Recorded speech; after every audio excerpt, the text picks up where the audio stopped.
কত জন রে কত কি দিলাম, আর যাইবার কালে একজন আরো দেখা না পাইলাম।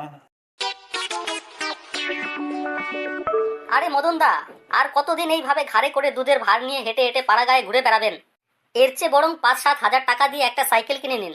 তাতে দেখবেন আপনার অনেক সুবিধা হয়ে যাবে। ৫-৭ হাজার টাকা? না ভাই, বরং ওই টাকা দিয়ে আমার একটা গরু কিনলে বেশি লাভ হইব। তা বটে, কিন্তু কোথাও যেতে আসতে হলে আপনি কি গরুর পিঠে যেতে পারবেন? লোকে হাসাহাসি করবে না?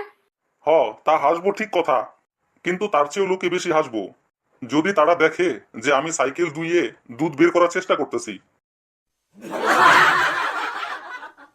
পল্টু, আজকে তুমি হোমওয়ার্ক করনি কেন? লাইন ছিল না তাই স্যার। তো কি হয়েছে, মোমবাতি জ্বালিয়ে নিতে পারতে। স্যার, দিয়াশলাই ছিল না। দিয়াশলাই ছিল না কেন? ওটা ঠাকুর ঘরে ছিল স্যার। তো ওখান থেকে নিয়ে আসতে পারোনি? স্নান করিনি তো, তাই ঠাকুর ঘরে ঢুকতে পারিনি স্যার। কেন স্নান করনি কেন? স্যার, স্নান করব কি করে, পানি তো ছিল না। কেন পানি ছিল না কেন? মোটর চলছিল না, তাই পানি ছিল না। কেন মোটর কেন চলছিল না? আরে স্যার, আমি তো প্রথমেই বলেছিলাম যে লাইন ছিল না, তাহলে লাইন না থাকলে মোটর চলবে কিভাবে? শোনো, তুমি কদিন থেকে বেশ বাদরামো করছো। আগামীকাল হোমওয়ার্ক না করলে আমি কিন্তু মুর্গা বানাবো। না স্যার, প্লিজ মুরগা বানাবেন না, আমি মুরগা খাই না। আপনি যদি একটু মটর পনির বানাতেন তাহলে খুব ভালো হতো স্যার। তাতু, 1 টাকার কেক দাও তো। মাস্তা, 1 টাকার কেক হয় না। তাতু, তাহলে কত টাকার কেক হয়? কেক কিনতে কমপক্ষে 2 টাকা লাগে, বুঝতে পেরেছো? তাহলে তাই দাও দেখি। এই যে নাও। এই নাও তাতু, 1 টাকার কেক রেখে দাও। বাকি 1 টাকার কেক আমি নিলাম। তুমি খুব বোকা দোকানদার, তোমার দ্বারা দোকানদারি চলবে না, বুঝলে?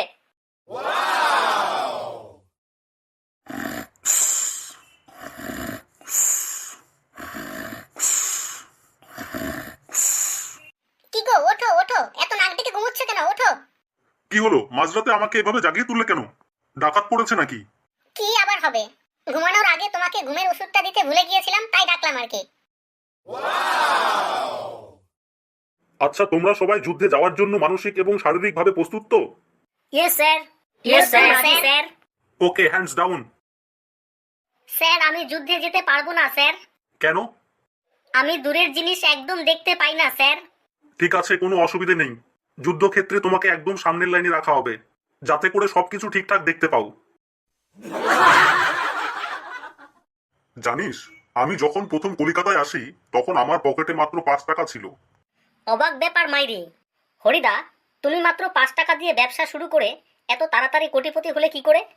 হ্যাঁ হরিদা, ওই 5 টাকা দিয়ে তুমি প্রথমে কিসের ব্যবসা করেছিলে বলো দেখি? আরে ওই 5 টাকা দিয়েই আমি প্রথমে 5 লাখ টাকার জন্য বাড়িতে টেলিগ্রাম পাঠিয়েছিলাম বাবাকে, আর তারপরেই না ব্যবসা করে কোটিপতি হলাম। খোকা, দুধু খাবে? চলো, মা ডাকছে। না, আমি দুধু খাবো না। কেন খাবে না দুধু? দুধু খেতে গেলে কেমন বিড়ি বিড়ি গন্ধ লাগে, আমার বমি পায়।